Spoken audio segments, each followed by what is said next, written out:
freedom, man. That's what it's all about.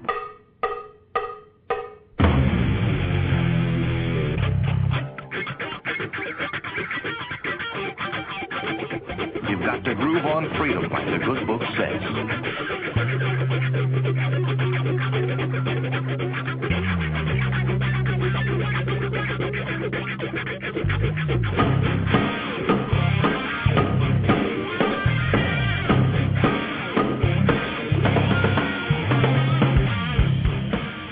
Welcome.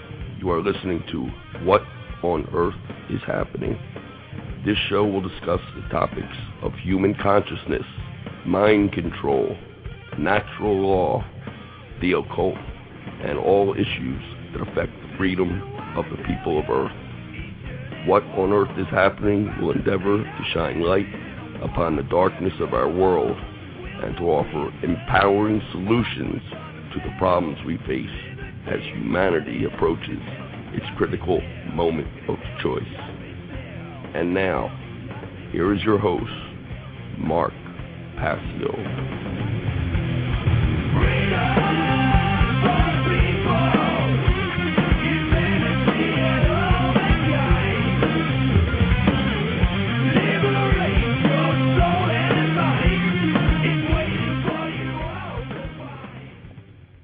Welcome, everyone. Welcome. You're listening to What on Earth is Happening. The websites are whatonearthishappening.com and revolutionbroadcasting.com. The show is live every Tuesday night, 8 to 10 p.m. Eastern Time. Well, what we're going to do today is we're going to get into some event announcements, and then I'm going to recap a little bit about the End the Fed rally and march that was held in Philadelphia this past weekend, Saturday, April 24th. Let me give the call-in number in case anyone wants to call in this evening. You're welcome to do so at any time. Hold on the line. I will get to you. The call-in number for the program is 347-884-9417. That's 347-884-9417. So I think I'll start out with an event announcement for a great conference that is coming up in Philadelphia this summer. And I think a lot of people don't understand quite so much about just how much this relates to human freedom. Because when you can control energy resources, reserves, and supplies, you can control human beings. The control of energy is the control of people. And there was a brilliant genius that lived at the turn of the 20th century. His name was Nikola Tesla.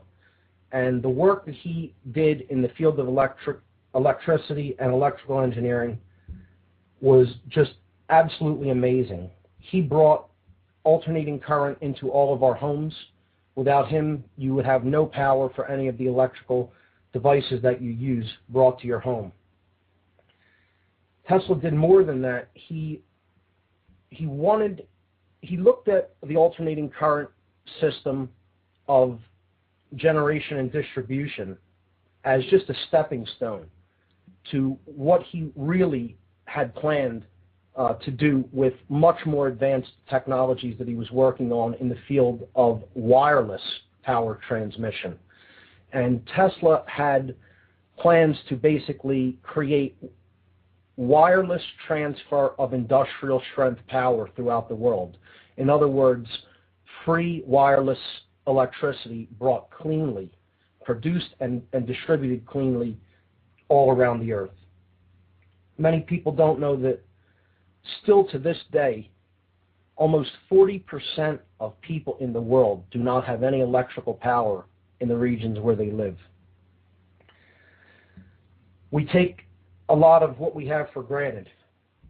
So there's an event coming up in Philadelphia this summer, and I think everybody that is listening in this area should get out to this event and help support this great organization. So I'll read the press release. The Tesla Science Foundation brings together scientists, inventors, and enthusiasts for a 3-day conference highlighting the need for a new energy paradigm. This is going to be called the Nikola Tesla Energy Independence Celebrations, and it's going to be held July 9th, 10th, and 11th in Philadelphia. This July in Philadelphia, the Tesla Science Foundation will be hosting a 3-day conference and celebration to commemorate Nikola Tesla's legacy and world vision.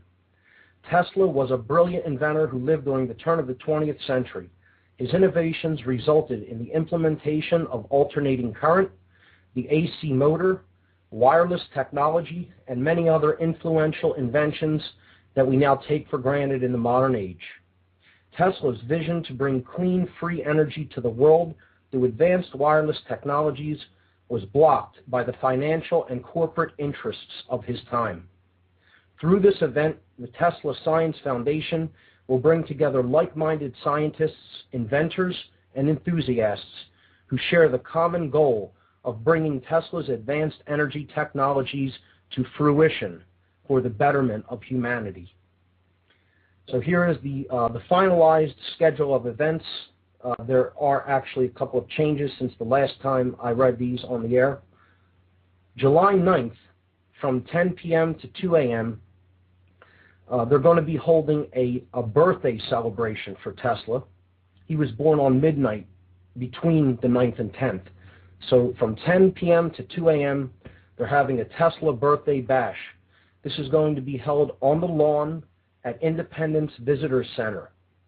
That's at 6th and Market Streets in Philadelphia, Independence Mall, National Park.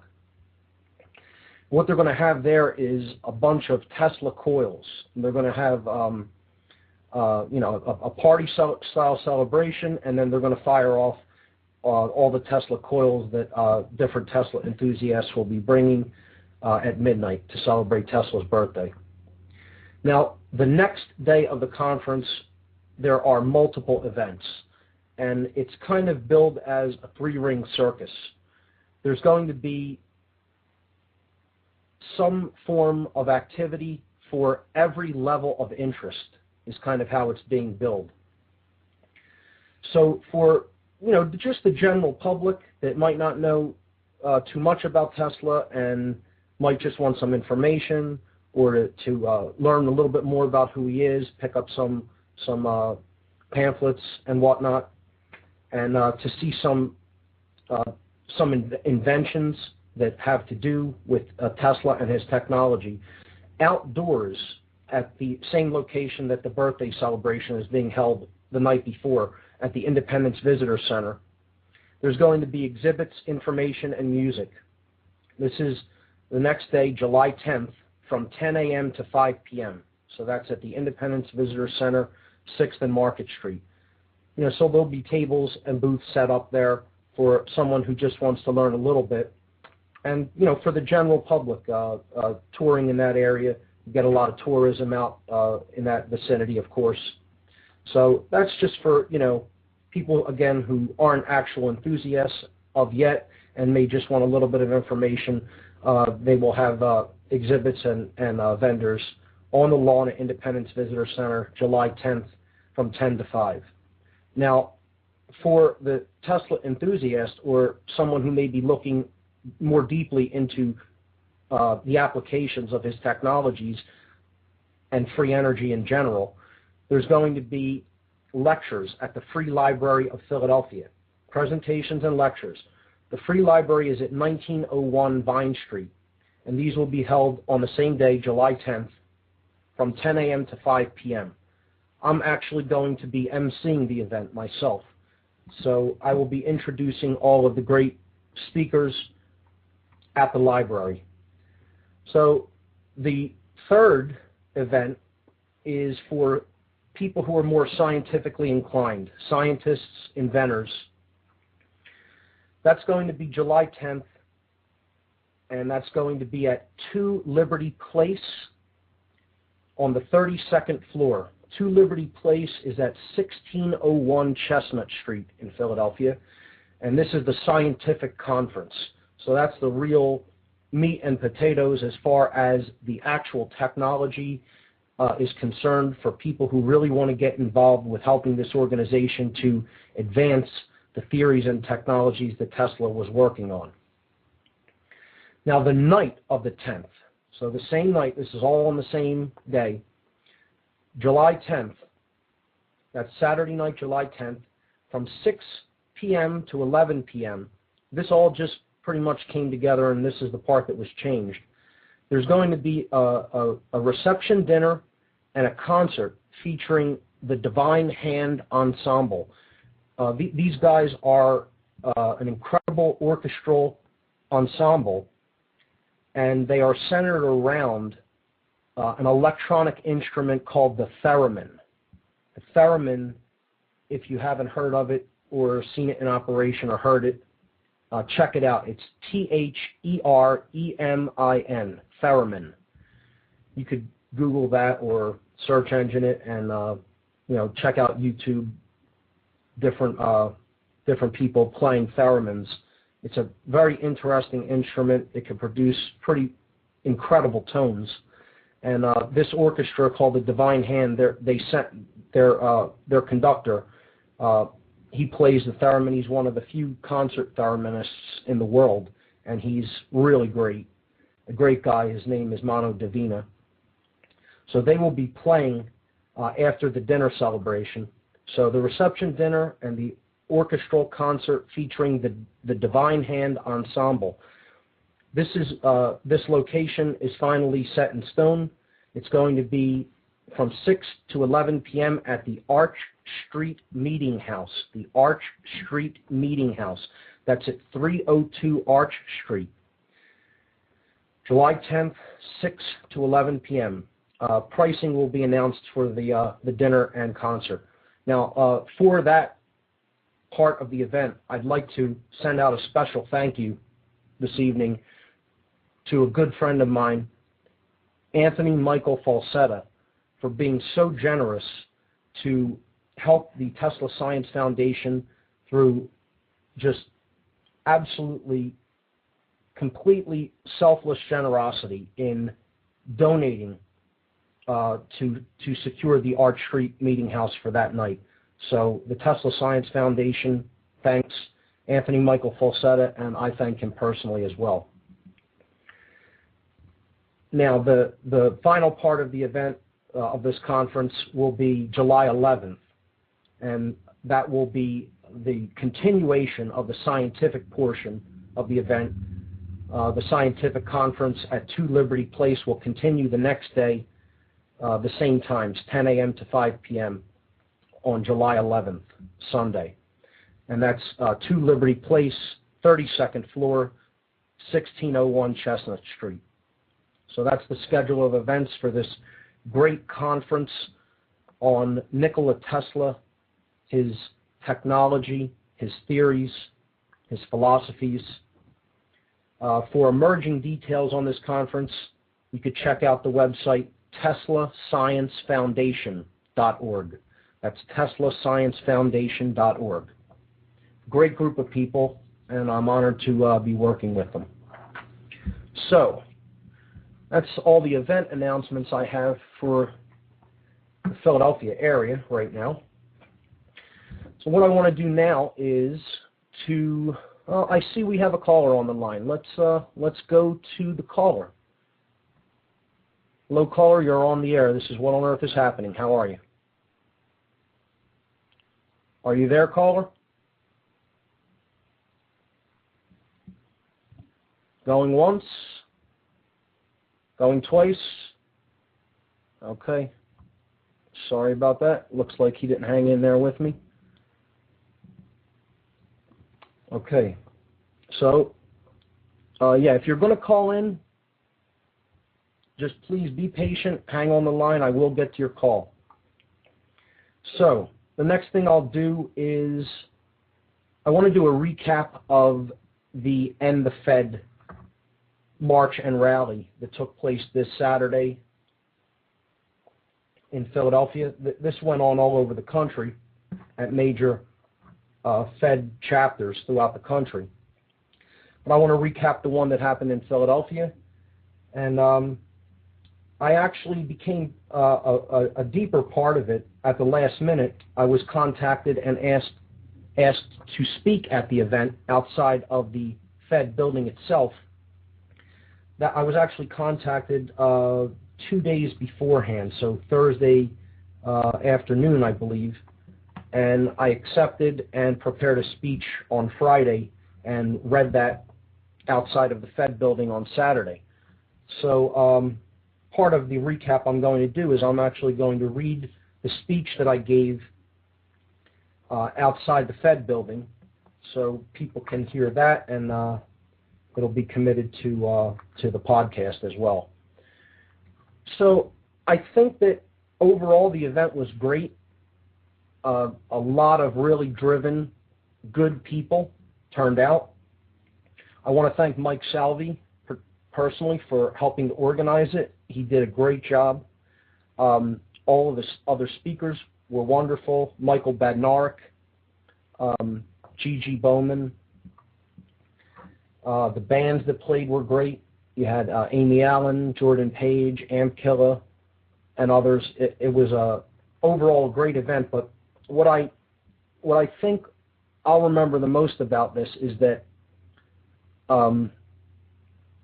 we really, I think, reached a lot of people on the street this time. We were prepared with a lot of information, with a lot of flyers, and as we went down Market Street, we had so many people giving out flyers. I think everyone on the entire march route got some great information about why this organization isn't in their best interests. And that's really important because not everybody does have this information. People in the freedom movement and in the alternative news communities cannot make the mistake that because they understand certain things that, you know, everybody is on the same page, because of course that certainly is not the case. And I think we just really have to keep hammering away at getting information, getting good information into people's hands who just simply are unaware how these things affect their lives at a very fundamental level. So with that in mind, I think I'll go into the speech that I read outside of the Fed building. And this was kind of my part in trying to alert people not only about what kind of consciousness really drives an institution like the Federal Reserve, but how people in general, through their failings, through their weaknesses, feed institutions like this, through giving it their support, through not speaking up about why it's wrong, for not learning enough about why an institution like that doesn't serve the betterment of humanity. So here's the speech, and then if anybody wants to comment, please call in and do so, and talk about anything else that I've spoken about previously or anything you want to mention. I have planned after this to go into some more conceptual ideas that I kind of center on in my presentation. Tonight, I'll recap a little bit about what we did last week after this, and then I'll go into some new topics. So, here is the speech I read outside at the Federal Reserve Building this past Saturday during the End the Fed March and Rally in Philadelphia.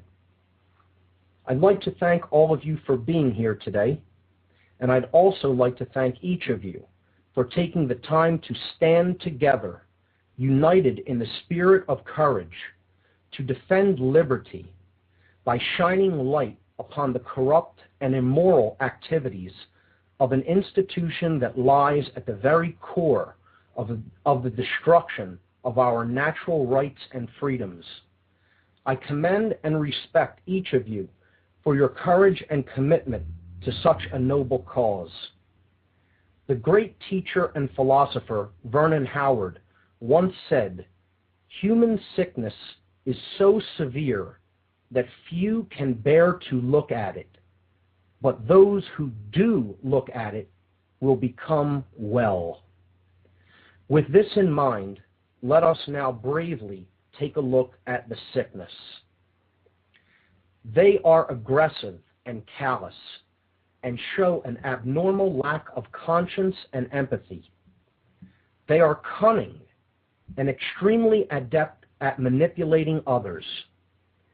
They engage in strongly amoral, often criminal conduct. They take what they want and do as they please. They possess a deceptive ability to appear outwardly benevolent and can behave in superficially charming ways to hide their purely selfish motives. They use intimidation and, if necessary, violence to control others and to satisfy their own needs. They are willing to intentionally violate the basic inherent human rights of others. They do not experience or express any sense of guilt or remorse for the harm their actions have caused to others, but instead they rationalize their behavior, blame someone else, or deny it outright. They view the feelings and desires of their fellow beings with utter contemptuousness. They lie pathologically and are willing to say anything without any concern for accuracy or truth in order to advance their own hidden agendas. They have a severely distorted sense of the consequences of their own actions. They display a total failure to accept any responsibility for their own parasitic, socially irresponsible ways. Because of their utter contempt for their fellow human beings, they believe that they will never be brought to justice for their criminal behavior. They have been described by many as predators of their own species, for they lack the very qualities that allow human beings to live in social harmony. What I just read does indeed perfectly describe the characteristics, attitudes, and behaviors of the owners and directors of this privately owned central banking cartel that we call the Federal Reserve System. However, what I just read to you was not originally written to describe the Federal Reserve specifically. It was a list comprised by modern clinical psychologists to describe the pathological mental condition known as psychopathy. In other words, it was a list of the personality traits of psychopaths. The condition of psychopathy is at the very root of the crisis in which the human species finds itself in our current times, and it is more prevalent than most of us would prefer to admit. The reason for this is not human nature, as some would mislead you to believe. The reason for this is that psychopathy is not just a psychological disorder. It is also a learned behavior and a communicable disease. It is a virus that has infected the collective body of humanity. My own spiritual journey and my personal quest to understand as much as possible about the workings of the human psyche have led me to study this phenomenon in great detail over the course of many years. And today I would like to share with you a few basic insights I've discovered with respect to how psychopaths in general, and specifically psychopathic institutions such as the Fed, are able to hoodwink the general public and get away with their abusive and immoral behavior almost entirely unchecked. One of the greatest skills of psychopaths is their ability to feign normal human emotions and empathy. This enables them to remain well hidden or occulted in the communities in which they operate. We all know that good works are done in the light of day for all to see. In contrast, the work of psychopaths is always done, and indeed it must be done under the cover of darkness. For once enough light is cast in their direction, enabling people to become wise to their ways, psychopaths always scatter. Psychopaths are extremely adept at manipulating others into thinking that the communities in which they exist could never survive without them, that they somehow perform a vital and necessary service, and that if they were ever to be exposed and routed out, that total chaos would result. To reinforce this untrue notion that is based upon fear and dependency, psychopaths will create crises in their own communities. And once a chaotic reaction has been invoked, they then step in to pose as the savior by offering self-serving solutions for the very problems which they initiated. Psychopaths have one overall objective, and that is ultimately to make others feel as fearful, as miserable, and as empty as they do.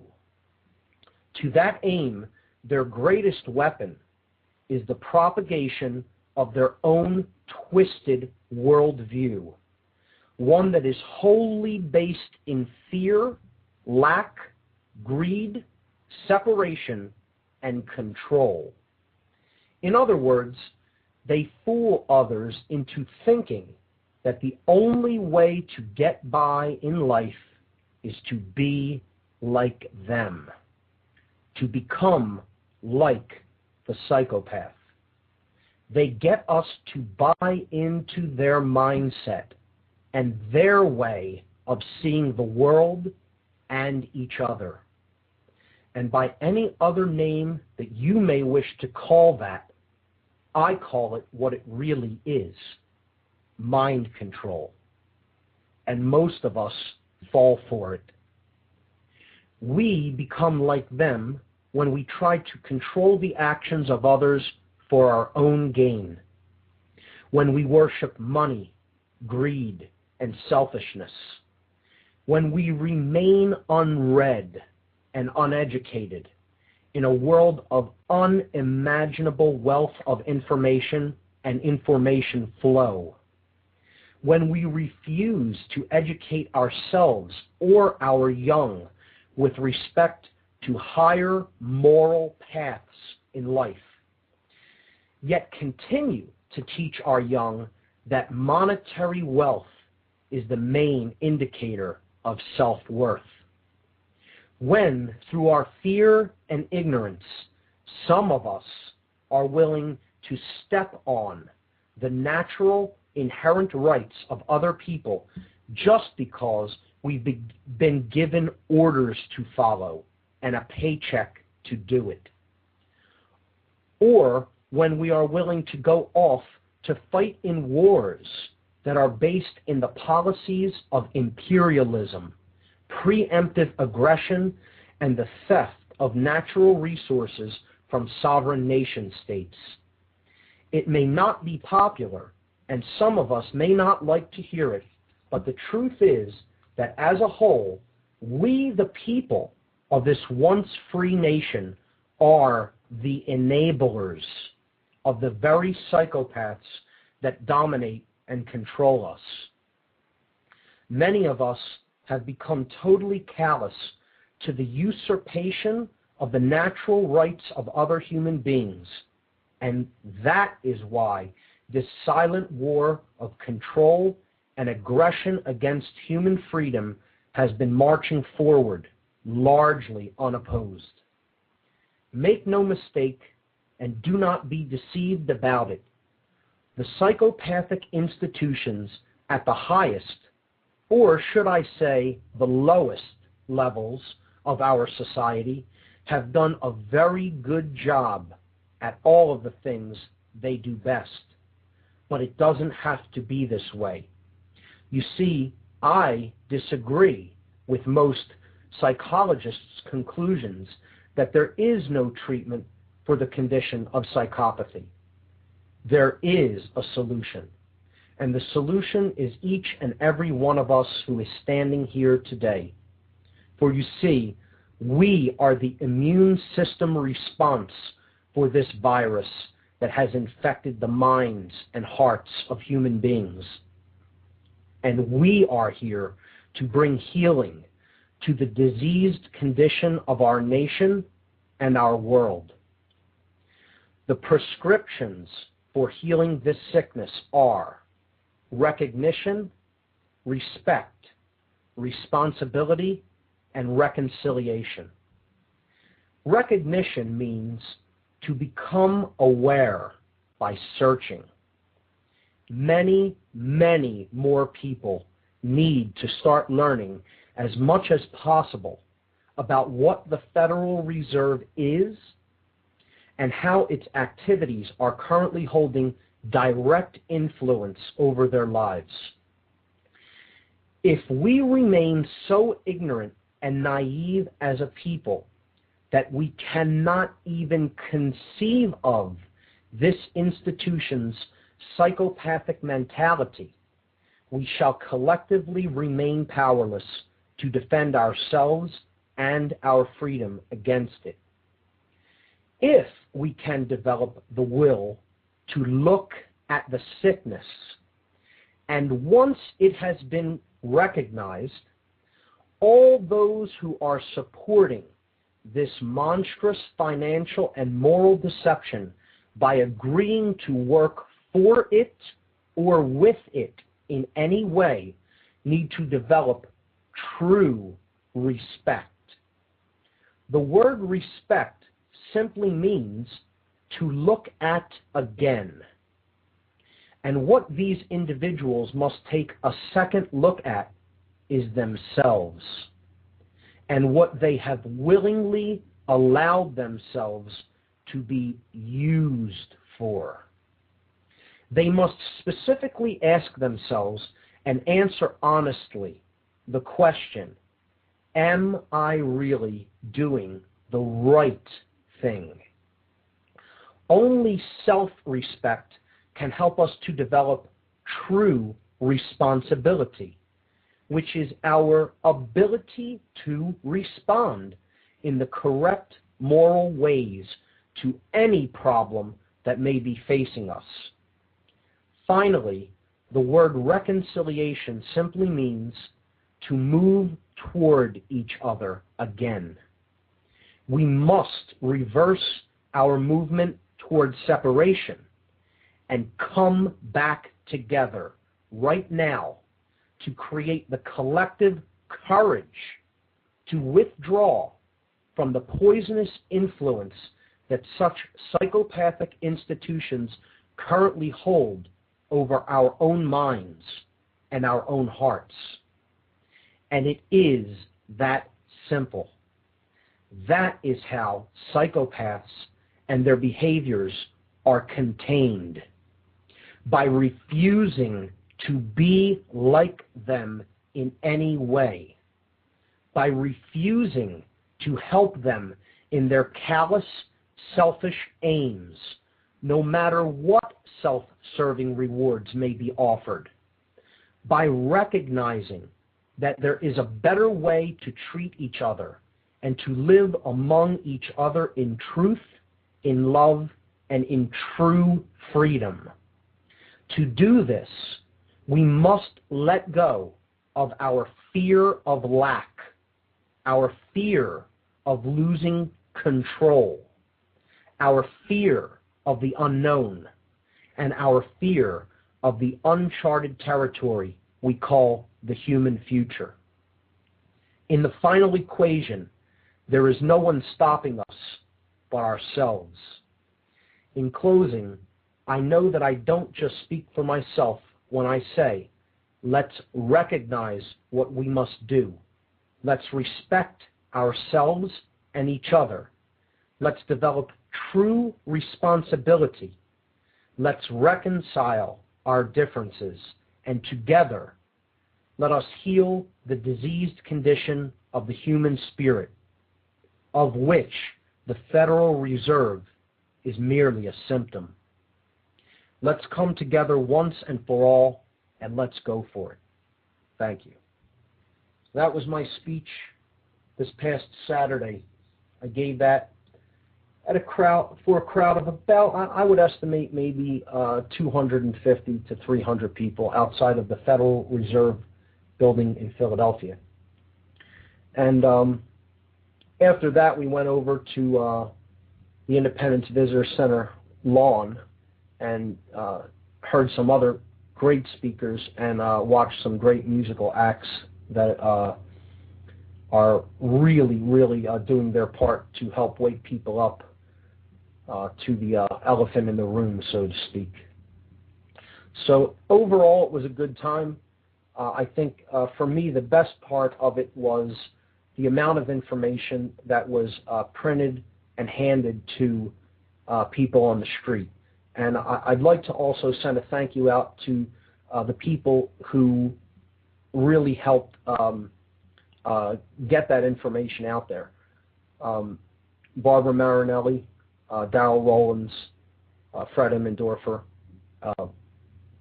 really did a big part in getting that info printed, and without their help, not as many people would have the information placed into their hands and before their consideration to understand what the Federal Reserve is and why this many people turned out on a Saturday to try to bring awareness to what it is and what it is doing, namely creating the financial crisis that this country and essentially the world are in at this point in time.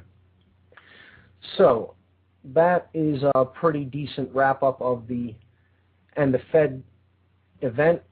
I would certainly say that, you know, it could definitely use room for a lot of growth. I mean, considering how long these events have been going on, the numbers seem to stay right around, you know, the same number, considering who we can actually get out there to turn out on any given Saturday or Sunday to these. But for a major city like Philadelphia, we could still do better, getting more people out onto the street.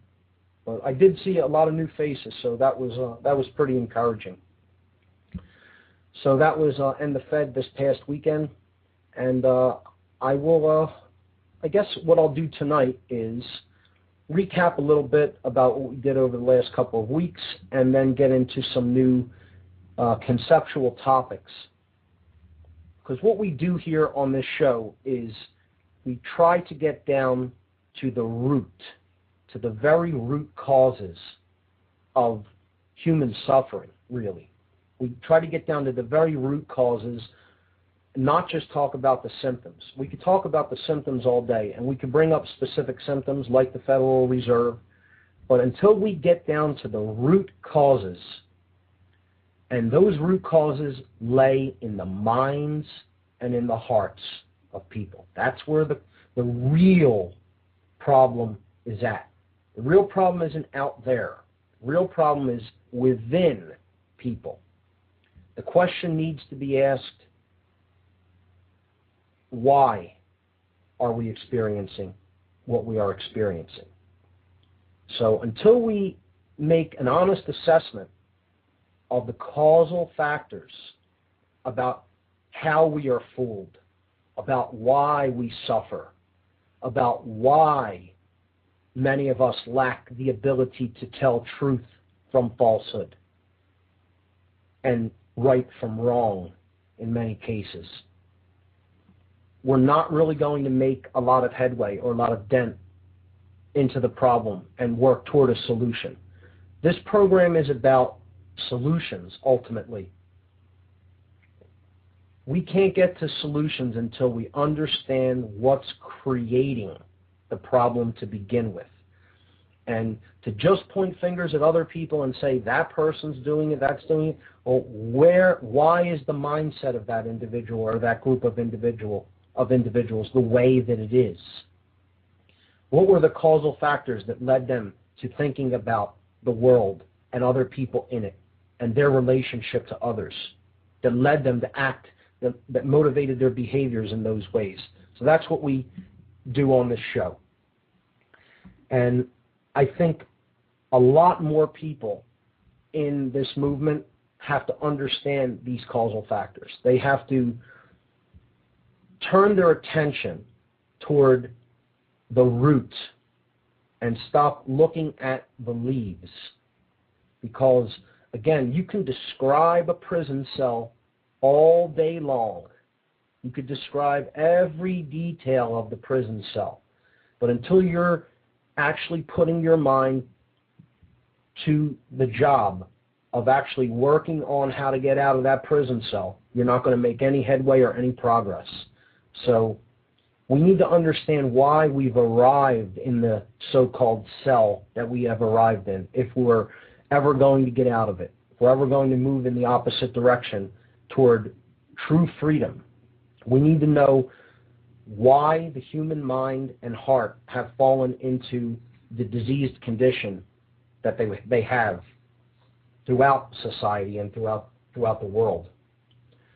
So to that effect, what we've been talking about here on past shows is human consciousness. What are the ways that consciousness manifests itself? We talked about the power of our thoughts, our emotions, and our actions, and how we need to bring them into alignment with each other, such that we become a being that is not in internal contradiction. That as we think, so we feel, and so we act, and nobody can divide us and pull us off course from that. Those three things, they take thoughts. We need to get our thoughts to a state of intelligence. We need to take our emotions to a state of care. And we need to increase our will to act in the proper moral ways in the world. This is how we're going to get out of the mess that we're in. Increasing our awareness, just from an intellectual perspective, of course, but widening our worldview, our scope, to encompass everyone, to encompass all people that are suffering, no matter where they are, no matter what race they are, no matter what age they are, no matter what sex they are, no matter what nationality, no matter what country they live in. To say that we just want this solved because we don't want to experience personally the negative consequences of something, it isn't a good enough reason. We need to widen our perspective and understand that as long as anybody else in the world is suffering, we are suffering. So the intention has to move toward, if we're going to see any, it doesn't have to, but if we want to see any real change and any real solution brought to bear, we need to change our perspective about suffering in general. And understand, again, as I said, if anybody is suffering, that's us. It isn't, we're not separate. And, this calls to mind the question, the people who are creating a lot of these crises, psychopaths, what I just talked about in my speech that I read there that I gave at the Fed building. We need to understand they're suffering to a great degree, maybe even more than a lot of other people are in the world. As difficult as that may be to wrap your head around, psychopaths can't feel normal human emotion. Don't want to, they cannot.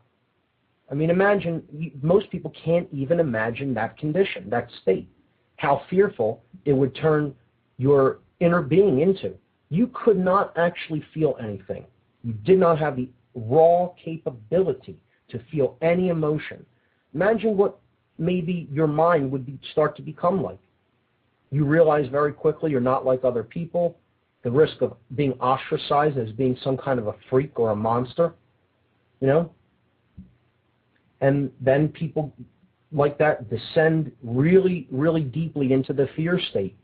And that starts to basically imbalance the brain. One of the things we talked about on this show in past weeks was the human brain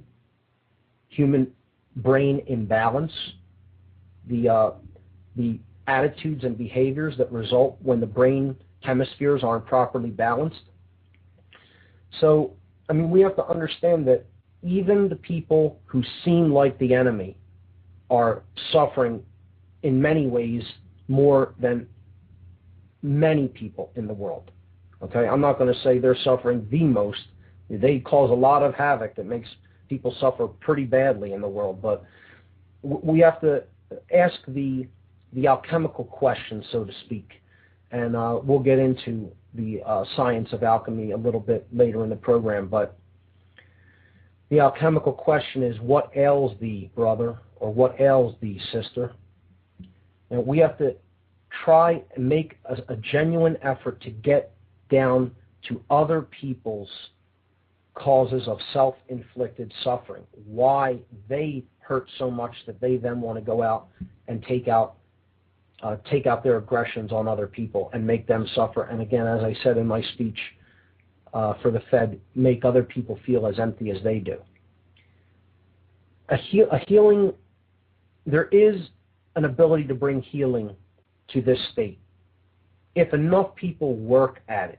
If enough people actually learn these causal factors, understand what is going on within themselves and in the world around them, and care enough to do that work. That's the main thing, to care enough to get involved and to get over one's fears. A lot of fear when it comes to this type of material, particularly with the Federal Reserve. So many people say, oh, I'm willing to do this, and this, but when it comes to standing up to an organization like the Fed, I'm backing off. I'm not going to be present there because I'm too afraid of what they're capable of. Well, that attitude is not going to really change much, because if we're taking actions or even inactions out of fear, good luck. You're not going to see any real positive changes take place around you. Again, I thank the people who came out to that event before I really got into the topic of the speech, for their courage. That is, above all, what I have utmost respect for the people that come out to an event like the Fed for. They're displaying true courage, and they're displaying true courage because they care enough to be that courageous, to stand up to something that seems impossible to stand up to. But it is not. It is not impossible. The effort needs to be made, and those three centers need to be developed: understanding the problem, caring enough to do something about the problem, and then actually doing it. Okay? Actually doing it is the most important step, to take action. And that requires courage. So we talked about in the past few weeks the dynamics of love versus fear, the consciousness of love, how this is the force that expands consciousness, and fear, the force that destroys consciousness, the force that limits consciousness. And I'll tell you, a lot of people out there, on Independence Mall, I would try to hand people a flyer to say, hey, check it out. Look at what's causing a lot of crises, and resulting in all kinds of suffering in our communities financially. Some people would say, oh, I'm so fearful of that. I'm so afraid of what they could do, and that I might be on camera, I might be being filmed, that they don't even want to take a flyer from your hand. Can't live your life in fear like that, folks. It's again, it's not going to be conducive to solving any problems that we may have. So again, I thank everyone for their courage, because that really is the bottom line when it comes to reversing some of the damage that has been done to the human heart and to our world in general. So coming out of that fear state is what consciousness is all about. Love is the force that expands consciousness. Fear puts consciousness in its grave. That's all we really have to remember. So we looked at the internal and external expressions of those forces, those basic polarities. We looked at the internal force of love being sovereignty or dominion over oneself. In other words, self-control, having control of one's thoughts, one's emotions, and one's actions, and bringing them into alignment, bringing them into harmony so that we're not in internal opposition. We looked at the internal force of fear as being a confusion, not understanding what's going on within oneself, not being in control of one's own thoughts, emotions, and actions, being able to be manipulated and led. And then the external states that result from those conditions. If love and dominion or sovereignty are present, you have freedom in the external world. But again, they always follow the internal qualities. That state is a resultant condition of the qualities that are actively being represented within the individual, actively taking place and are present within the individual. Then you see the external state result in the outside world. So when love is present, internal control of one's self results. You have what's called sovereignty. A person understands they are the owner and ruler of their own kingdom, the self. Nothing outside of that. Doesn't mean controlling anybody else. It means you own yourself, truly. You've mastered yourself. And when that's present, that's when freedom will result in the external reality. When fear runs rampant, within the self, there's confusion. Someone doesn't really know themselves. They don't really have control over their own thoughts, emotions, and actions. They can be torn apart within, and they can be led externally. And when that happens, in the outside world, you have control. And ultimately, when that runs rampant, you get slavery. So, understanding the dynamics of those two basic polarities, love and fear, helps you to understand why we're experiencing what we are experiencing. Last week, we talked a lot about worldviews and what they create. We talked a lot about the differing worldviews of different forms of brain imbalance.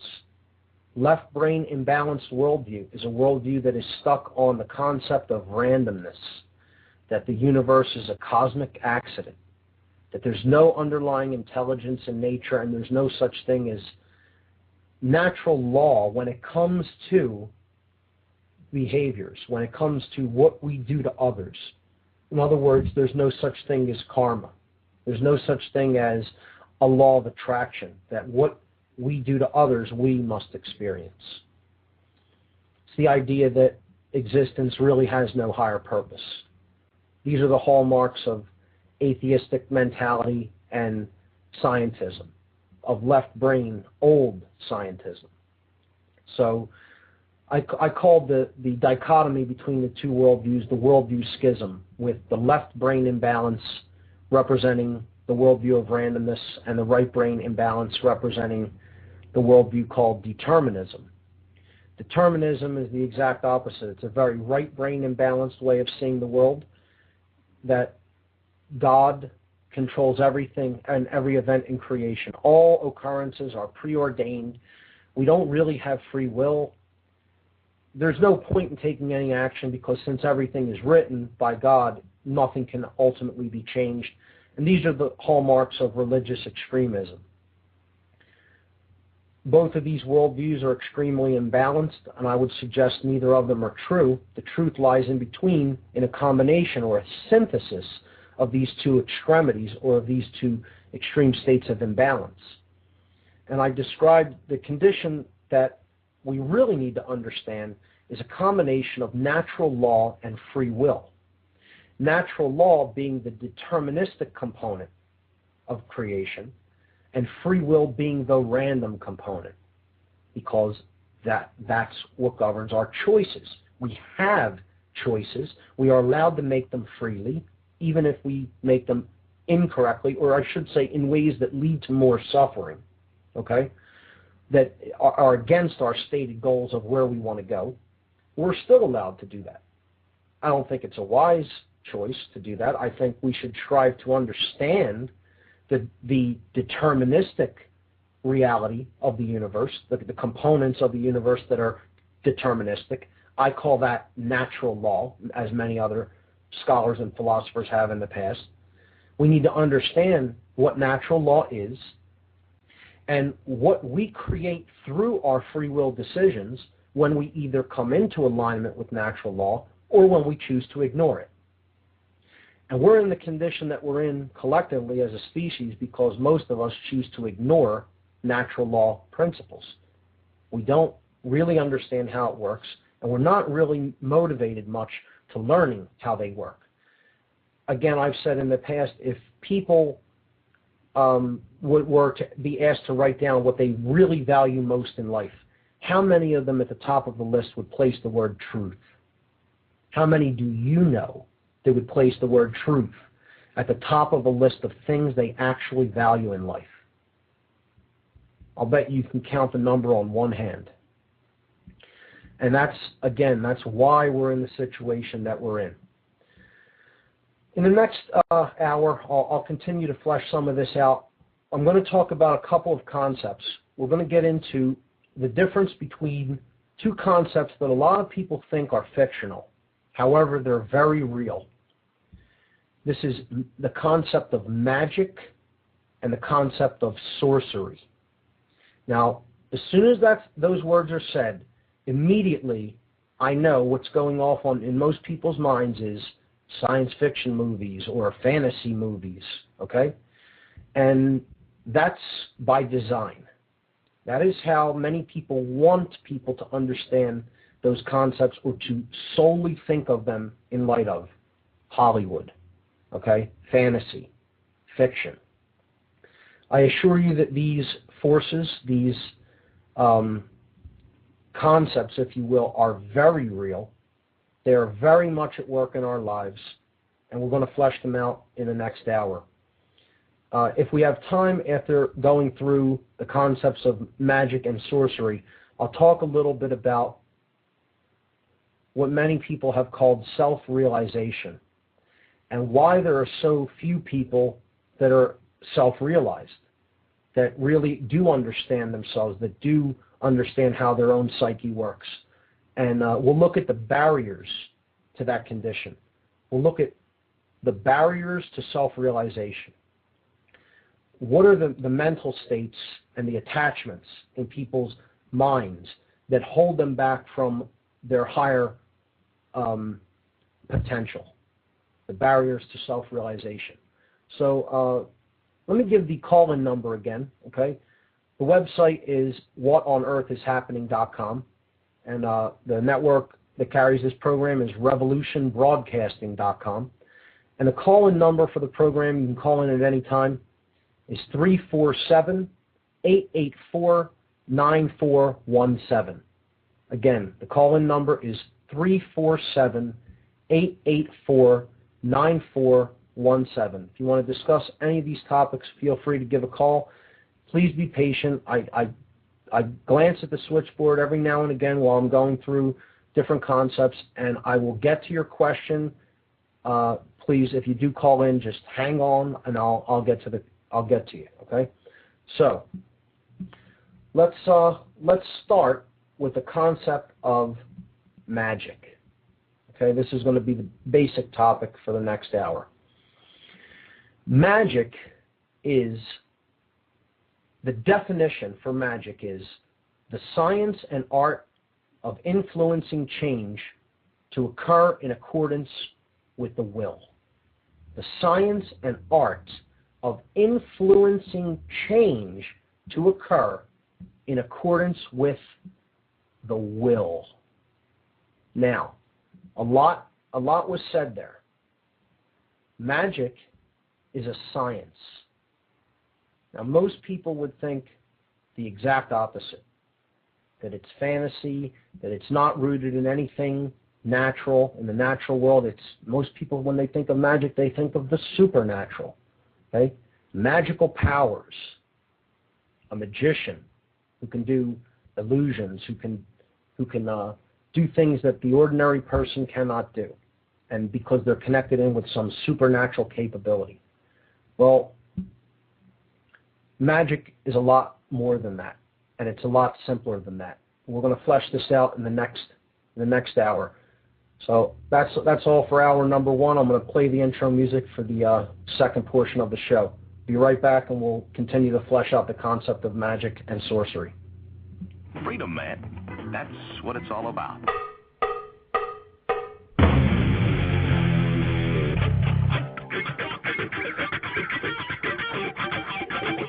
You've got to groove on freedom, like the good book says.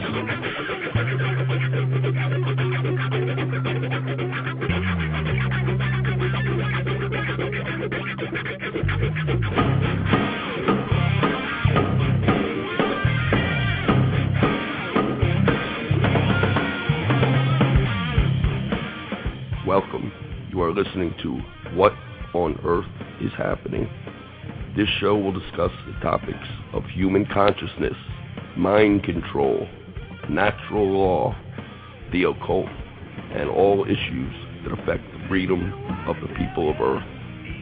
What on Earth is Happening will endeavor to shine light upon the darkness of our world and to offer empowering solutions to the problems we face as humanity approaches its critical moment of choice.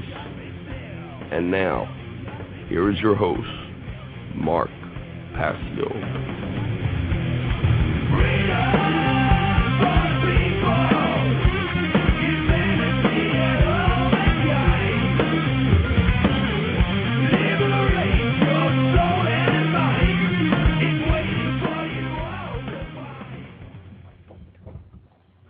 All right, welcome back, everyone. This is What on Earth is Happening. I'm your host, Mark Passio. In the first hour of the program, I recapped the End the Fed event. I made an announcement, which I'm going to repeat in this hour, about the Nikola Tesla conference that is coming up in Philadelphia on July 9th, 10th, and 11th in Philadelphia. And I started getting into doing a recap of some past shows and starting to talk about the concepts of magic versus sorcery and how they're very real forces that are at work in our lives. And we'll continue to flesh out those topics a little bit later in the show. I want to give the websites again and the call-in number. My website is whatonearthishappening.com. The network's website is revolutionbroadcasting.com. And a call-in number for this program, if anybody wants to call in and discuss the ideas that we talk about here, is 347-884-9417. That's 347-884-9417. So the bottom of the last hour, we were talking about, again, magic, and what that actually is, how it's a science, and it's an art for influence, to actually influence others, and influence not only others, but influence oneself for change. That's what it basically is, the influence to create change. And it is a science, it is an art form, and we're going to be talking about that later this hour. I just want to repeat for those listening in on Revolution Broadcasting on Thursday evenings to the second hour of the program, the announcement about the Tesla conference that is coming up in July in Philadelphia. The Tesla Science Foundation brings together scientists, inventors, and enthusiasts for a 3-day conference highlighting the need for a new energy paradigm. This July in Philadelphia, the Tesla Science Foundation will be hosting a 3-day conference and celebration to commemorate Nikola Tesla's legacy and world vision.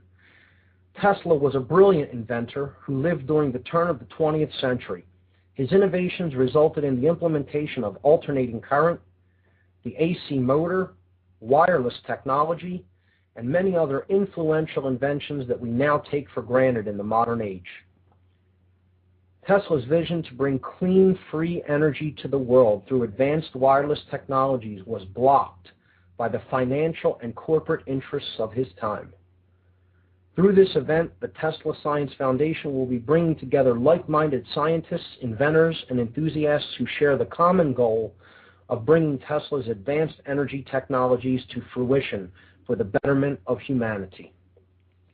Here's the schedule of events for this great conference that I'm very thrilled to be a part of.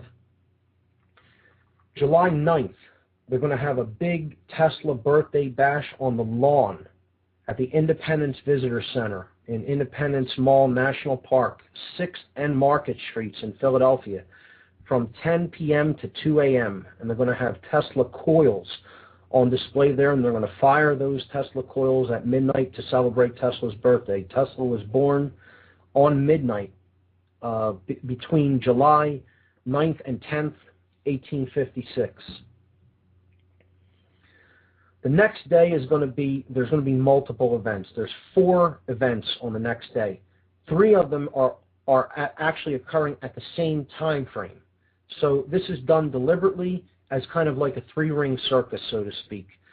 It's done to create a level of involvement for all levels of interest, okay? So people who don't know a lot about Tesla, who may just want to get some information, talk to some people, they'll have some pamphlets and handouts to give out on who he was. There'll be some music, and just general fun. It'll be out on the lawn at the same location as the birthday party the night before at the Independence Visitor Center, 6th and Market Street. And this will be going on. It'll just be an outdoor event, and it'll be going on between 10 a.m. and 5 p.m. on July 10th. That's Saturday, July 10th. So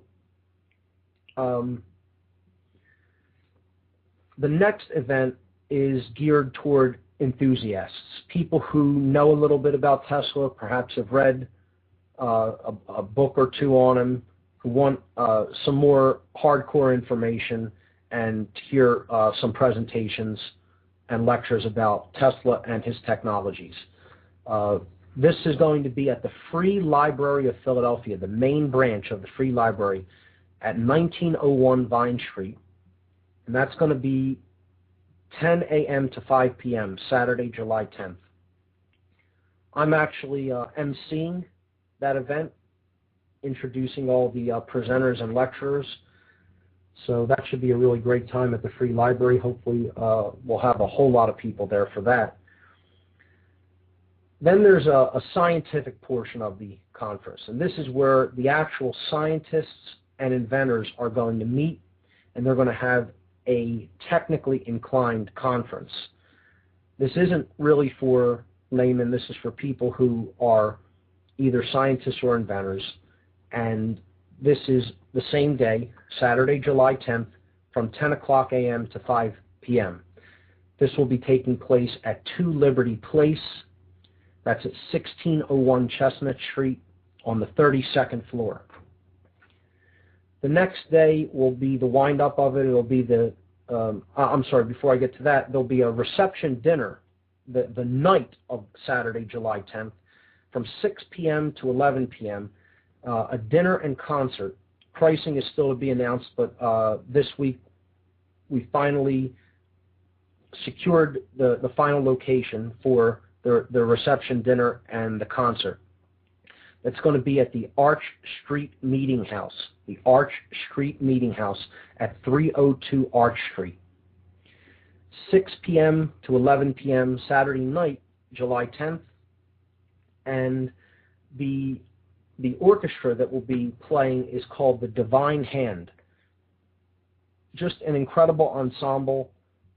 If you haven't heard of or seen the theremin instrument, I'll give their website. The Divine Hand is the orchestral ensemble that will be playing at this reception dinner, and their website is divinehand.net. Divinehand.net. I really encourage people to check them out. They're a great orchestra, and the theremin instrument is just amazing, and the tones that it produces are just absolutely incredible. It has to be heard to be understood and appreciated. So check them out at divinehand.net. They'll be playing as part of the Tesla Nikola Tesla Energy Independence Celebrations 2010 on Saturday, July 10th at the Arch Street Meeting House, 302 Arch Street, 6 to 11 p.m. Now, the final part of the conference is a continuation of the scientific portion, the scientific lectures that will be at 2 Liberty Place, 32nd floor. That's at 1601 Chestnut Street. And that will be Sunday, July 11th from 10 a.m. to 5 p.m. So the scientific conference is a 2-day event that is geared toward the scientists and inventors, and that is both days from 10 a.m. to 5 p.m. at 2 Liberty Place. So for more info about this event, you can go to teslasciencefoundation.org. That's teslasciencefoundation.org.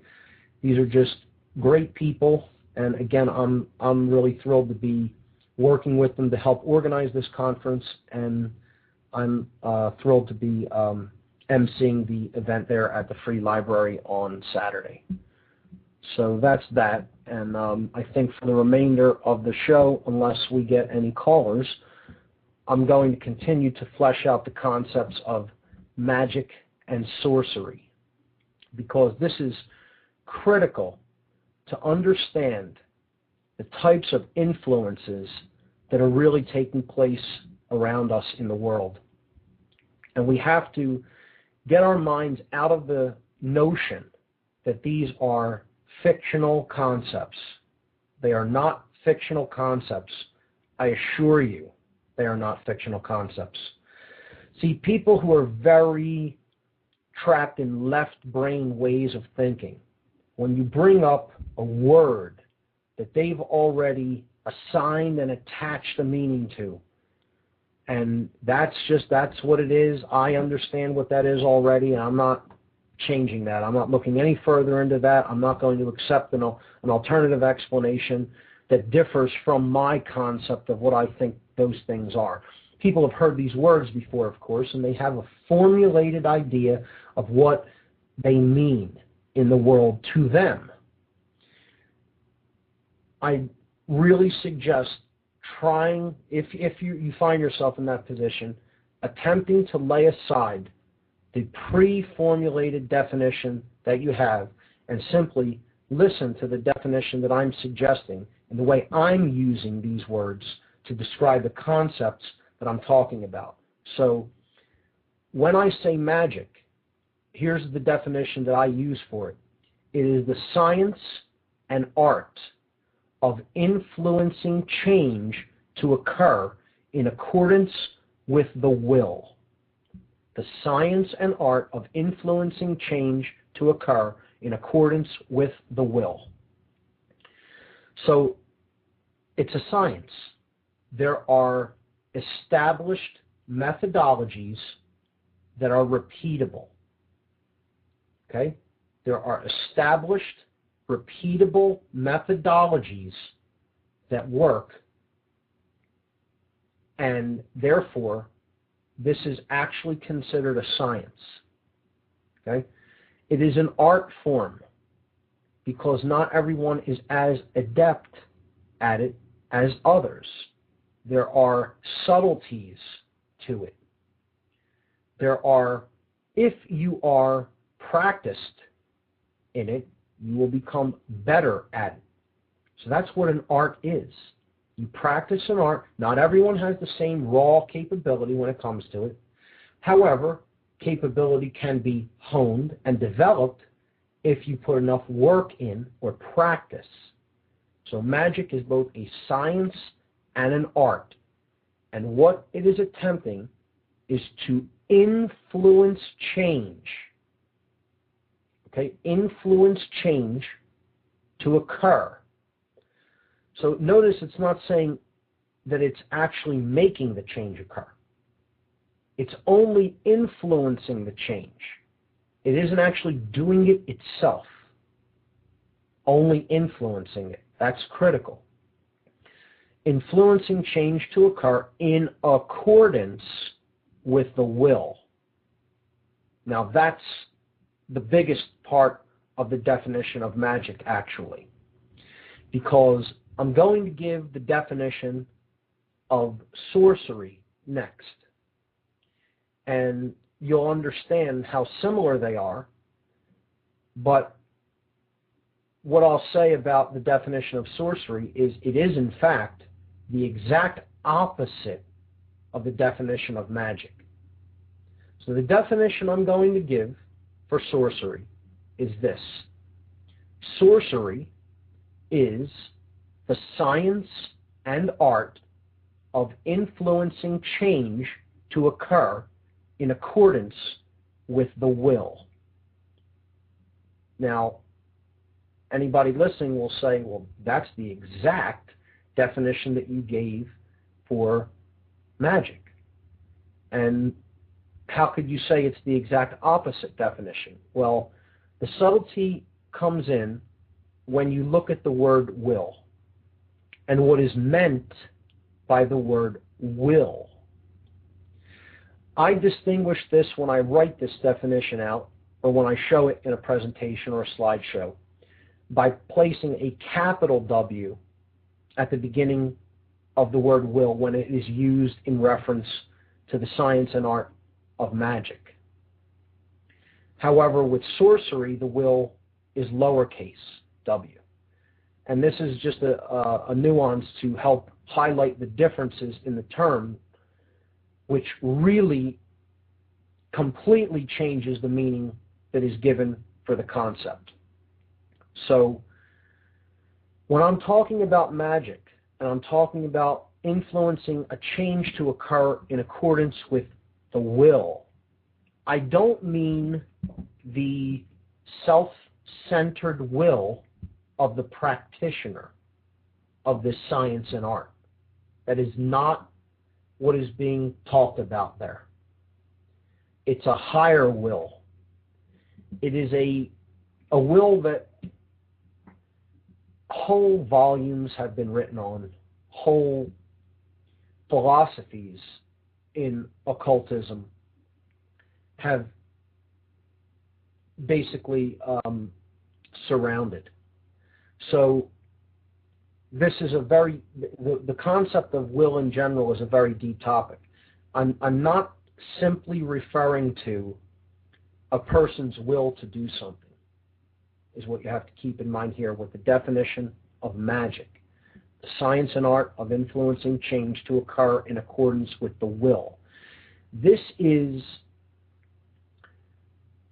essentially could be used interchangeably. The word will here could be used interchangeably with natural law principles, with the understanding of how creation actually works, and the understanding that the natural law component of creation is essentially there for our own benefit. It is not there to put us in any kind of a prison or control us. It is there because the creation's will, capital W will, does not interfere with free will, with our lowercase will, what we choose to do. It is there as a way that if we align ourselves with truth, with what is, with what natural law actually is, that we will not experience self-inflicted suffering. So I can't really give you a full non-physical example. Okay? It isn't so easy that, it isn't so simple that if I punch somebody in the face for no reason, I will immediately experience that pain. See, if that were the case, if somebody did something that they had no right to do to someone else, like let's say attempt to usurp their natural right to free speech, and then immediately they walk outside of their house and, a tree falls on them, and they kept doing that action over and over again and kept getting, the same result, maybe they would understand very quickly that those actions are related, that the The effect is following the cause, okay? However, it doesn't really work out that way in the three-dimensional space-time continuum that we live in. There's often a time lag from the time that we take an action and the time when we experience the result of the action. This is because in quantum theory, the smaller something is, or the less complex it is, the quicker you see the effect. Like electrons being shot through a double slit in the infamous double slit experiment. If there's a meter on the slit, you immediately see the result change to the electron behaves as a particle. If there is no meter on this double slit, it behaves as a wave. For people who may be familiar with an example like this, look up the double slit experiment. Electrons at the quantum level are a wave function. They're not really a particle that exists yet. It's a potential. When a choice is made about how one wants to observe that potentiality, it immediately becomes a point particle and an actual piece of matter that can be measured. It's an abstract example, but it kind of illustrates that at a quantum level, at a very small level, the effect follows cause very, very quickly, almost immediately. At a macro level, there is a lag. The universe needs time to orchestrate in a certain level of complexity the events that would be needed to actually make the balance that is needed occur when we choose actions, certain actions. So let me give you a physical example of this. Okay, and this relates, I'm relating this all now, keep in mind, to the word will and to the way will is being used in this example. Okay? Gravity is always in effect on the surface of the Earth. Okay, we're not talking about out in space someplace. In this realm, on the surface of the Earth, gravity is in effect. If I went up to the third floor, let's say a roof of a 3-story building, and I drop something off of it, you're going to see the effect of gravity. Okay? My belief is not required about the operational field of gravity in this instance. I can believe all I want that object will fall upward or sideways. At this level, okay, we're not at a quantum level where things behave very strangely. We're at a macro level. This means that there is a much greater tendency for the law to actually have an effect in the expected way and for the ball not to fall up. Okay? Quantum mechanics scientists will tell you, oh, there still is a very, very, very, very, very, very infinitesimally small probability that the ball could fall off upon its release. But in the real world, it doesn't happen. You would probably have to wait for an event that would not come for several lifetimes of the observable universe. Okay? So it would be one in such an amount of times that you could repeat it so many times that you will never see that happen. You would have to wait. You would have to wait to see that event, that a total anomaly occur. One time in years a number of years that would outstrip the life of the universe. So there's no point in even discussing it. It is essentially a zero chance. Okay. So when I talk about natural law principles, this is what I'm talking about. Tendencies for an event to occur based on the free will decisions that we are making. So in this sense, nobody can really be a predictor, a total predictor of the future, because free will can always intervene and we can make different choices that change the expected outcome or the probable outcome. And that's what some of us are really, trying to make come about, that we can affect will, affect people's free will, such that we change the trend and we come into accordance with this higher will, with natural law, which is what I'm talking about in this definition of magic. Okay? An abstract idea, to be sure, but if we really try to wrap our minds around this, what we're really talking about is to influence people's minds, hearts, and behaviors to come into greater accordance or harmony with natural law. Or in other words, higher moral law, higher perspectives on how to live and treat each other in the world. If we continue to not do this work, to not attempt to bring more people into this way of being, if we continue to ignore capital W will, again, which is natural law and which is there for our betterment, because if we align ourselves with it, we won't ignore something like gravity and step off of a building and plummet to our death because we don't believe gravity exists. Okay, we're so ignorant of the natural law principles that are leading to negative events that we are experiencing. When we are completely ignorant of these principles, we're always going to get a negative result. Always. So if somebody doesn't understand how gravity works, and they're over near the edge of a cliff, getting ready to go over, they're on the top of a roof, and they're getting ready to walk right over the edge because they don't understand it, they don't know it exists, they don't believe that it exists, any of these reasons, they're not in harmony with natural law, a natural law principle that's in effect, whether they believe in it, whether they know it or not, all irrelevant. Someone else might want to influence their actions or behavior by letting them know, hey, there's this law in effect called gravity.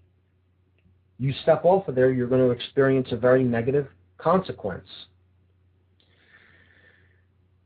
I've brought this conundrum up to some people, and people have answered it differently. How would you handle that? If there was a hypothetical situation, they didn't understand that gravity existed. Are you under any responsibility as someone who does understand how it exists to explain it to them?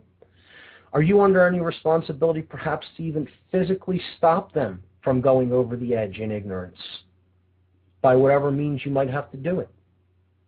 I have my takes on that. I think from my general perspective as I've been giving it over the last few weeks, and anyone who has watched my presentations can kind of extrapolate what my view on that is.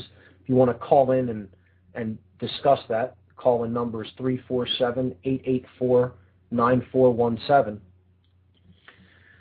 But to go back to the concept of the will that we're talking about in these two definitions are completely different. The two forms of will. Will, in the definition I gave for magic, the science and art of influencing change to occur in accordance with the will, is the higher will. It is natural law. It is essentially the laws of how creation works, and not just physical. It is the laws that govern what happens to us based on how we think, feel, and act. And there are such laws. They do exist. People understand how that works in the world. There are people who understand those laws. As difficult as, see, those who will reject that out of hand are locked into that left brain worldview, that worldview of randomness that we talked about. Scientism, okay? Extreme atheism, extreme solipsism, the idea that there is no such thing as truth, there is no such thing as natural law. It's all my perceptions, an extreme left-brained way of seeing the world. And you have a whole lot of people in the world who are like that. There are so many people that will just reject this out of hand. It does not fit into their current imbalanced worldview. The idea of magic is to try to influence people such that they learn from mistakes, they learn from perhaps doing some things the wrong way. Maybe they will learn by others who have done things the wrong way that they can observe, and they don't necessarily have to go through a painful experience by falling off the edge of the cliff or the building. Okay? This type of influence is possible if we are willing to do it. What do we need to be willing to become a so-called magician, or, as I'm going to talk about in a moment, an alchemist? Well, we have to understand natural law. We have to know what kind of energies we're putting out into the world through our consciousness and what that's going to create. So it's an understanding of the laws of cause and effect, or what some people have termed the law of attraction. The understanding that the universe essentially behaves as a mirror, as a reflector for that which is inside of us. That's what this is, a large learning experience so that we can learn and grow, and that we can change. The name universe comes from the Latin uni, one, and versare, which means to change or to turn, as in the leaves turned from green to brown. They changed. They made a change. The seasons turned. They changed from one season to another to another. That's what universe means, the one change. This is the change that I'm talking about when I'm referring to capital W will. We're talking about the higher will of creation. In other words, the concept of let not my will be done, let thy will be done, meaning the higher will. And again, you can call this the will of God. I prefer to use the term, it's simply the will of creation. But these two things are essentially identical, and if you really want to get down to it, since this will does not directly intervene, it has only set up first principles, which are called natural law principles. This higher will's desire for us, if you will. Desire isn't even a good word for it. Really what it wants to create, what it seeks to, the balance that it seeks to achieve is not anything other than our comfort or betterment. In other words, it's the idea of the Garden of Eden. It's the idea of a place that, as long as we are acting within the boundaries of these first principles, these natural law principles that were put in place by the intelligent underlying force of creation, the experience that we will have will be one of abundance, harmony, peace, happiness, all the things that people really say they want in life. And I emphasize say, because they say they want those things, but then, see, it's a conditional statement. There are requirements attached if you want something. It's an if-then statement. If you want abundance, harmony, peace, healing, happiness, etc., then you must be prepared to think, feel, and act according to the will. Higher will, natural law principles that are always in effect, that you are always bound by as long as you're in the three-dimensional space-time continuum, which, if anybody knows how to get out of, please let me know. Okay? But as long as you're existing and operating in that domain of reality, these principles and laws are in effect that govern what happens as a result of certain behaviors.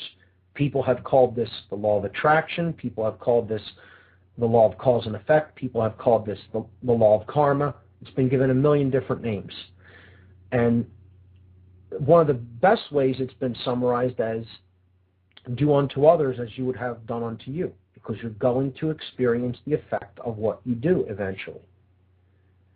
See, there is a self motive even in that statement. If you don't want to have to experience what you do to others in a negative way, don't do negative things to other people, because it is eventually going to be reflected to you through the process of natural law. That is why we are where we are with respect to consciousness on this planet and with respect to the decaying state of human freedom, because it is directly related to the decaying state of human moral alignment with natural law principles.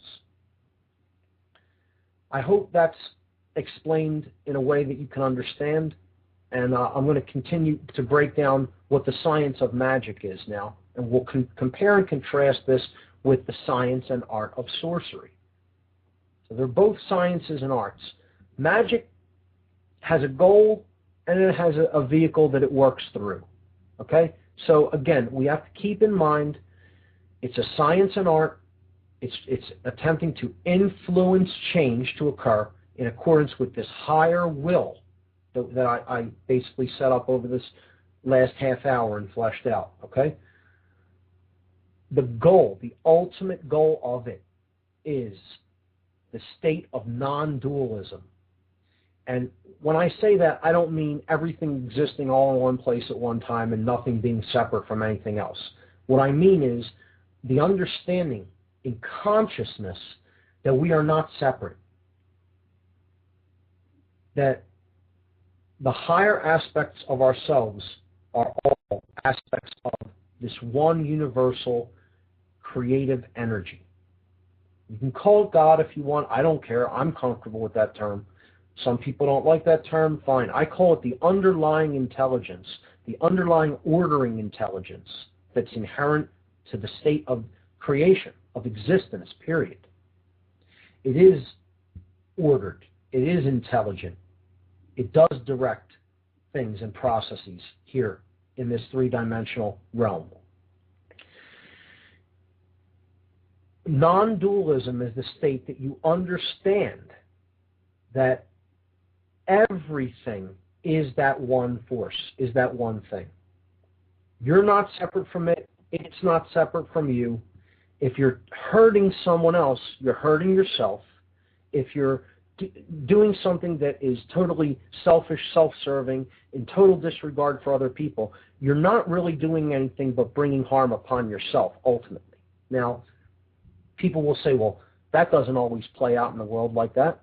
No, it doesn't. And there's reasons for that, which we'll get into in the weeks to come. The reason that people don't always, in the short term, experience the consequence of what they're putting out into the world, and I stress in the short term, because they will eventually experience a balance created. The reason they don't experience it in the short term is because our culture, our society has become so, has been moving so far collectively in the direction against natural law that a small group of individuals has found a way to isolate themselves from these principles for a time. And I call them the sorcerers. We'll look into that in a moment. But keep that in mind. That's why people will say, well, this balance that you're talking about and this law of attraction and this having to experience what you do to others, why don't we see some people experiencing it immediately? Again, two reasons. There's a time lag sometimes associated with what we do and what we experience. And two, natural law principles are being insulated from the general population through mind control, through a small group of people that do understand how these principles work, do not want to experience this balancing, do not want to experience having to receive back the same type of energy or experience that they are doing to others or producing for others. They're, through the art of sorcery, through the vehicle of sorcery, which I'll talk about in a moment, they have become very adept at getting others to prevent those occurrences of the universe coming back and balancing the equation, so to speak, by making events occur to them that they would have to experience that karmic payback, if you will. And those are all the people who act on behalf of the sorcerers, the manipulators. Okay? These are their minions, so to speak. They've convinced them to isolate themselves from essentially the consequences that they should have to experience. And they do this in hopes of delaying the inevitable. But indeed it is inevitable. They will experience those consequences sooner or later. The only person that the sorcerer is ultimately really fooling in regards to this is themselves. For any that may be actually listening, or people who think that their worldview is a better way to live or be in the world, never going to live that way and actually not experience the consequences. At some point, it will catch up to you. Like Johnny Cash said in his song, you could run on for a long time, but sooner or later, God will cut you down. And when we talk about more in-depth sorcery, we'll get into a little bit of that and how they create that delaying of the inevitable. But magic's goal is non-dualism. Okay, it's trying to create internal harmony. Non-dualism with oneself is the first key concept to understand about what you need to do to really truly become one who is engaging in the art of magic, in the science and art of magic. To ever influence someone else, you have to really be non-dual with yourself. You have to be willing to do the things that you say you believe in and that you feel are right and that you know are right. So again, becoming a being that as you think, as you feel, so you think, so you feel, so you act. Those three are one. They're non-dual. You're not in internal contradiction. You don't say one thing and do another. You don't say you feel one way. Oh, I feel that, taxation is theft. It's violence at the point of a gun. It's taking from one person to give to another. And even though I may not have the right to take something from somebody without their voluntary agreement, I know that may be the case deep down inside. I can reason at that level and understand it, but I have financial obligations, so I'll go and join the IRS because they're hiring. Total internal contradiction. Total internal opposition. Okay, you're in opposition with the self. As an aside, me and several friends of mine often talk about parking meter attendants, okay, meter maids. We talk about how strange it is that we don't know any and never have met any in our lives. It's almost like, where do these people come from? Where do they come out of? I've asked just about every person that I'm friendly with, do you know any parking meter attendants? Not one person.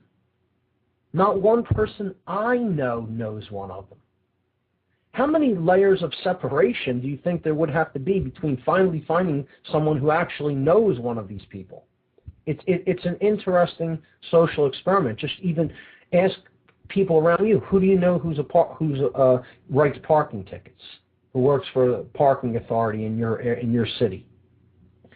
And I guarantee you'll be hard-pressed to find anybody who even knows any of these people, because what I have kind of decided, the dynamic that's really taking place with regard to this is they just lie to people because they know no one really likes what they do. They know themselves inside, intuitively, and even consciously, that what they're doing isn't really right. It isn't really moral. Okay? It's a hassle for other people. It's a parasitic activity, is what it is. Now, anybody can come and make the argument that, oh, that's necessary to move cars in traffic. Look, people got along fine before there were parking authorities and metered parking, and life went on. We don't need people who do that job. Okay? It's a parasitic activity. That's what it is. That's not my opinion of what it is. That's what it is. Okay? And the fact that you can't find anybody who does it, the fact that they will lie about what they do when asked, and that is what the case is. It's impossible. The two layers of separation, you asking, you not knowing anybody that does it, and then any friend you have, they also don't know anybody that does it. That's next to impossible. Okay? Even if you don't personally know a cop, guaranteed somebody you know knows a cop. But nobody I ever spoke to and asked knows a person personally who admits to being a parking meter attendant. Okay? So this goes to the concept of non-dualism. The person deep inside is so embarrassed of what they do for a living that they won't even admit that that's what they do for a living to other people. So they try to stay shielded from what other people will think about them. And it's largely because they are in internal dualism. They're in opposition with the self. It's cognitive dissonance. They know that what they're really doing isn't right. No one likes it. No one appreciates it. No one would really want to be around them if they know they do this and continue to do it. Like, if you suddenly found out that someone that was a friend of a friend that you were hanging out with for a long time was a parking meter, a ticket writer, okay, they worked for, let's say, the parking authority in your city, would you continue to go out and have drinks with that person in the same cordial way that you were doing previously? Or would there be tension there? And be honest with yourself. Like, don't be thinking that, you're going to treat them like the Buddha would treat them or something. Because, seriously, most people don't appreciate people's activity like that. They know that what they're doing is parasitic. You know. And you would, to be honest, treat them at least somewhat differently if you would want to hang out with them at all. And they know that. So this example, I think, perfectly illustrates the notion of dualism within a person. They wouldn't be willing to lie about what they do so that other people wouldn't find out and treat them differently if they didn't instinctively, intuitively know that what they're doing is parasitic and wrong. So that's the concept of dualism and an illustration of it. Now, what magic is trying to create is non-dualism. Again, somebody who knows what's right, feels a certain way about something, and then acts in that capacity. They don't give any justifications. They don't say, well, I had to do this, or I had that bill to pay, or I have to take care of this person. There's no justifications in a non-dual understanding. If you understand something to be right, and that's how you feel about it, your action is in accordance with it, in harmony with it. Period. The end. There is no but. Okay? I know that, but there is no but. You know it, you feel it, you do it. The end. That's non-dualism. Okay? Now, from that state, all right, to achieve that state, there is a vehicle or a science within magic, and this is known as alchemy. Now, again, people have heard of alchemy through stories or, reading about it, and they have a vision in their mind of what an alchemist is. Maybe some mad scientist gone awry who's trying to take metals that are essentially worthless, they're non-precious metals, and turn them into precious metals like silver or gold. Now, this is an allegory. Okay? An allegory is a tale told to really reflect a moral lesson, to teach a moral understanding or a moral principle. That allegory is allegory. Very critical word to understand what it means. An allegory, a tale or story told to illustrate a moral principle, okay, like a parable, kind of. In actuality, an alchemist is actually someone who is taking base consciousness and transmuting it or influencing it upward to a higher moral level of consciousness. That's what the whole cover story of a mad scientist turning lead into gold is about. It's a spiritual teacher that is attempting to turn base consciousness or lead consciousness, heavy, low-weighted consciousness, bogged down with attachment and untruths, and self-interest, and to elevate that, to precipitate that upward, okay, until you get higher form of consciousness, gold, light. You're getting lighter consciousness from it. So this is what alchemy really is. It can be used to describe this transmutation of metals, but what the allegory that it is telling is really about is the transmutation of the spirit. It's the transmutation of the mind and heart of someone who is trapped in lower states of consciousness and illusion. That's what the alchemist helps facilitate. Now again, he only influences that process. He doesn't do that work himself. Who does that work? The person whose consciousness is being changed does that work themselves. The alchemist can only influence them. He could never change their consciousness for them. He can be an influence through his writings, through his words, through his actions, through his courage, through his commitment, through his dedication, through his study. But he can't actually make a person change. That's not possible. The person has to have some form of internal will left within them to want to change. The desire has to be present. That's the spark that ignites the fire that the alchemist helps tender. Okay? The alchemist helps to raise that spark to a higher flame. Helps. Key word. Okay? He doesn't do it himself. He influences it, like in the definition of magic. Influencing change to occur. And the alchemist influences that change to occur in accordance with higher will. Now, the sorcerer plays the exact opposite role. Sorcery is the science and art of influencing change to occur in accordance with the will, lowercase w, meaning the egoic, the ego-driven will, the selfish, manipulative will of the sorcerer himself. This is not the higher will in harmony with natural law principles. This is the lower will that says, let my will be done.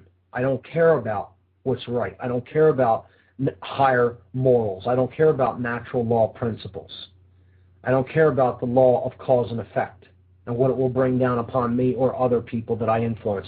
All I care about is myself, my objectives, my aims in the current moment. That's it.